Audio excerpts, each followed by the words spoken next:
দেখে মনে হতে পারে এটি কোনো রোমান্টিক সিনেমার দৃশ্য, যেখানে প্রেমিকের হাত ধরে পালাচ্ছেন প্রেমিকা। কিন্তু এটি কোনো সিনেমা নয়, এটি চট্টগ্রাম আদালত প্রাঙ্গণে ঘটে যাওয়া বাস্তব এক ঘটনার ভিডিও, যা মুহূর্তের মধ্যেই ভাইরাল হয়ে গেছে সামাজিক যোগাযোগ মাধ্যমে। আজ দুপুরে আদালত চত্বরে উপস্থিত মানুষ হঠাৎই দেখেন এক তরুণ ও তরুণী দৌড়ে বেরিয়ে যাচ্ছেন মূল ফটকের দিকে। কেউ হতভম্ব, কেউ ভিডিও করছেন, আবার কেউ কেউ থামানোর চেষ্টা করেও দমাতে পারেননি ওই যুগলকে। জানা গেছে মেয়েটিকে তার পরিবার আদালতে এনেছিল একটি পারিবারিক বা সম্পর্কজনিত মামলার শুনানির জন্য। সেখানে উপস্থিত ছিল প্রেমিকও। এক পর্যায়ে দুজনের চোখাচোখি দেখে ফেলে পরিবার, শুরু হয় কথা কাটাকাটি। এর মাঝেই আচমকা আদালত প্রাঙ্গণের মাঝখান থেকেই একসাথে পালিয়ে যায় তারা।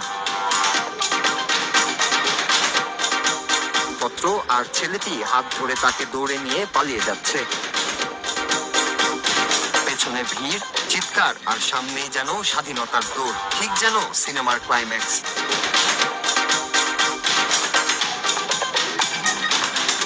যদিও পরে খবর আসে আদালত চত্বরের বাইরেই তরুণীকে ধরে ফেলে নিরাপত্তা কর্মীরা, তবে প্রেমিক এখনো পলাতক রয়েছেন। পুলিশ বলছে ভিডিওটির বিশ্লেষণ চলছে আর উভয় পরিবারের সঙ্গে যোগাযোগের চেষ্টা করা হচ্ছে।